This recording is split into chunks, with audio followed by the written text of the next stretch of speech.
நகராட்சிக்கு உட்பட்ட 16வது வார்டில் அமைந்துள்ள அரசு உயர் துவக்க பள்ளியில் தலைவர் வைகோ அவர்களது நாடாளுமன்ற மேம்பாட்டு நிதியிலிருந்து 17 லட்சம் ஒதுக்கப்பட்டு இன்று திறக்கப்பட்டுள்ளது. இந்நிகழ்வில் கலந்து கொண்டுள்ள இப்பள்ளியை சார்ந்த மாணவ மாணவிகள், பத்திரிகை மற்றும் ஊடகவியலாளர்கள் அனைவருக்கும் என் இனிய காலை வணக்கத்தினை நான் தெரிவித்துக் கொள்கின்றேன். முதல்ல குழந்தைங்க, மாணவ மாணவிகள் எனக்கு ஒரு சிறப்பான ஒரு வரவேற்பு கொடுத்தீங்க. உங்க எல்லாருக்கும் என்னுடைய மனமார்ந்த நன்றியை நான் தெரிவித்துக் கொள்கின்றேன். பள்ளம் கபடமற்ற அந்த சிரிப்புடன் நீங்க வரவேற்றீங்க பாத்தீங்களா, அதான் உண்மையான வரவேற்பு. பெரியவங்க கிட்ட அதை எதிர்பார்க்கவே முடியாது. எந்த கள்ள கபடம் இல்லாம எம்பி வர்றாங்க, நம்ம ஸ்கூலுக்கு வந்து ஸ்கூல் கட்டிடத்தை திறந்து வச்சிருக்கிறாங்க. உங்க ஆசிரியர்கள் உங்ககிட்ட சொல்லியிருப்பாங்க, வரும்போது சிரிச்ச முகத்தோட நீங்க எல்லாருக்கும் நம்ம ஸ்கூலுக்கு கட்டிடம் கட்டி கொடுத்துருக்காங்க, அதனால நீங்க எல்லாரும் நம்ம நன்றி சொல்ற மாதிரி நீங்க அவரை வரவேற்குன்னு சொன்னீங்க. அந்த கட்டளைக்கு உட்பட்டு நல்ல ஒரு வரவேற்பு கொடுத்தீங்க. மீண்டும் என்னுடைய நன்றியை தெரிவிச்சுக்கிறேன். நான் இந்த கட்டடம் இங்க வர்றதுக்கு காரணமானவர் என் தந்தையார் வைகோ அவர்கள். அவரை பத்தி சில வார்த்தைகள் மாத்திரம் சொல்லிடுறேன். நான் அவர் யாருங்கிறது, அவர் வந்து கிட்டத்தட்ட 30 வருடங்கள் டெல்லியில மக்களவையிலும் மாநிலங்களவையிலும் 30 வருஷம் ஒரு எம்பியா இருந்திருக்கிறார். தமிழ்நாட்டுடைய வாழ்வாதார பிரச்சனைகளுக்காக அவர் கிட்டத்தட்ட நாடாளுமன்றத்தில் 30 வருஷம் அங்க ஒழிச்சிருக்கிறாரு. அவரு 5 வருஷம் ஜெயில இருந்திருக்கிறார். ஜெயில இருக்கிற எதுக்காண்டி? மக்கள் பிரச்சனைகளுக்காக, உங்களுக்காக, இந்த ஜனங்களுக்காக, தமிழ்நாட்டுக்காக கிட்டத்தட்ட 5.5 வருடம் சிறையில் இருந்திருக்கிறார். பல்வேறு மக்கள் பிரச்சனைகளுக்காக கிட்டத்தட்ட 6000 கிலோமீட்டர் நடைபயணம் நடந்திருக்கிறார். பல்வேறு மக்கள் பிரச்சனைகள், நம்முடைய தமிழ்நாட்டுடைய உரிமைகளை மீட்கிறதுக்காக கிட்டத்தட்ட 6000 கிலோமீட்டர் நடந்திருக்கிறார். அப்படி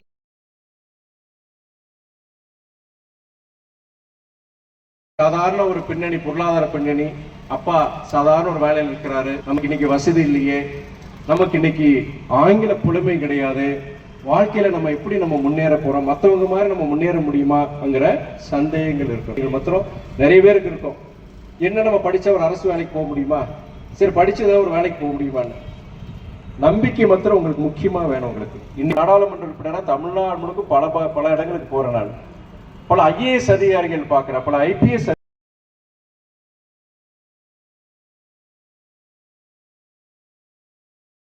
இன்னைக்கு அமெரிக்கால, ஐரோப்பால பெரிய பன்னாட்டு நிறுவனங்கள் இருக்கிற சிஇஓக்கள், முதன்மை அதிகாரிகள், அவங்க எல்லாம் இன்னைக்கு பல பேர் இன்னைக்கு அரசு பள்ளியில படிச்சவங்க இருக்கிறாங்க இன்னைக்கு.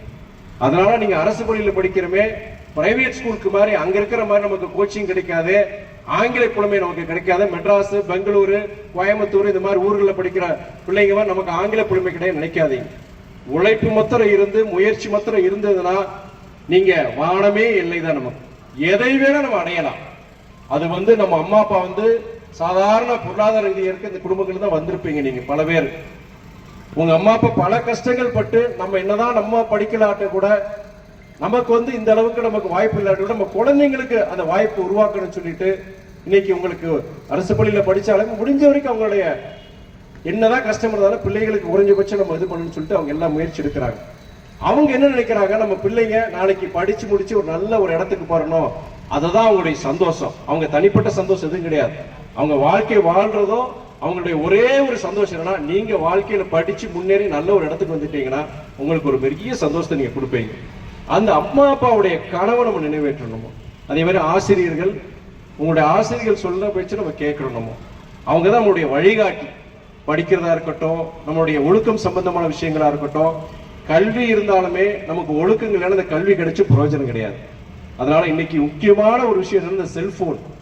செல்போன் வந்து என்னங்கிறது பேசுறதுக்கு தான் செல்போன் கொடுத்துருக்காங்க, கம்யூனிகேட் பண்றதுக்கு செல்போன், செய்திகள் அனுப்புறதுக்கு செய்யறதுக்கு. ஆனா இன்னைக்கு செல்போன் என்ன பண்றோம், பொழுதுபோக்கு அம்சமா நம்ம அதை பயன்படுத்துறோம். நம்ம சரி பொழுதுபோக்கு அம்சமா நீங்க பயன்படுத்துங்க, நான் இல்லைன்னு சொல்லல. ஆனால் வாரத்துல சனி ஞாயிறு லீவா ஒரு மணி நேரம் 2 மணி நேரம் அதுக்கு ஒதுக்கிக்கோங்க. அந்த நாள் முழுதும் அது செல்போன்ல போய் இதாகக்கூடாது.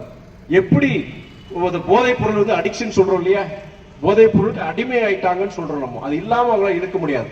அப்படி இந்த செல்போன் டைப் ஆயிப்போச்சு. இப்போ அது அடிக்ஷன் மாதிரி உங்களுக்கு மாத்திரம் கிடையாது, என்ன மாதிரி எல்லாருக்குமே இந்த அடிக்ஷன் இருக்கு. இந்த ரீல்ஸ் பாக்குறது, அந்த ஷார்ட்ஸ் பாக்குறது, இதெல்லாம் வந்து ஒரு பெரிய அடிக்ஷன். அது உலக அளவிய உலகம் முழுக்க ஒரு பெரிய மிகப்பெரிய பிரச்சனையா வந்துட்டு, குறிப்பா குழந்தைங்களுக்கு. அதனால வந்து அந்த செல்போன் பொறுத்த வரைக்கும் அதை கவனமா பயன்படுத்தணும்.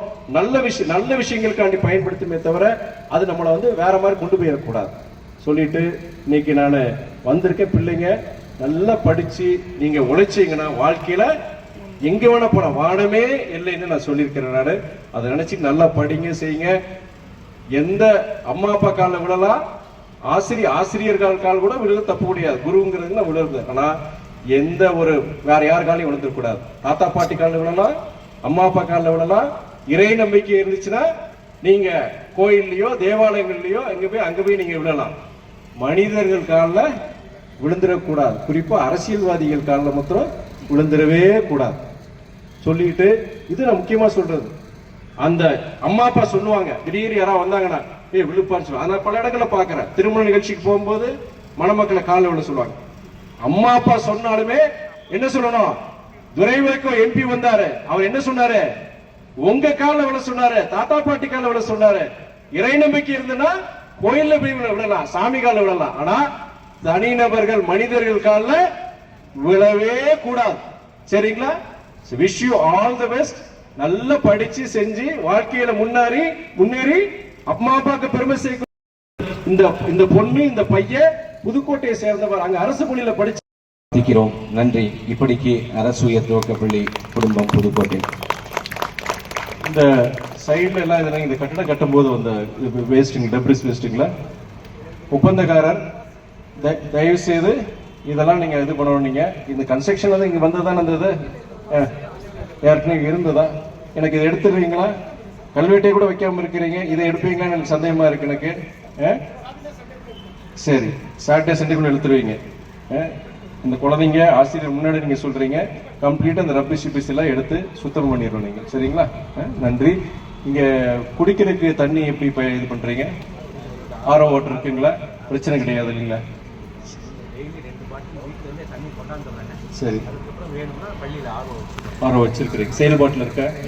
சரி, நன்றி.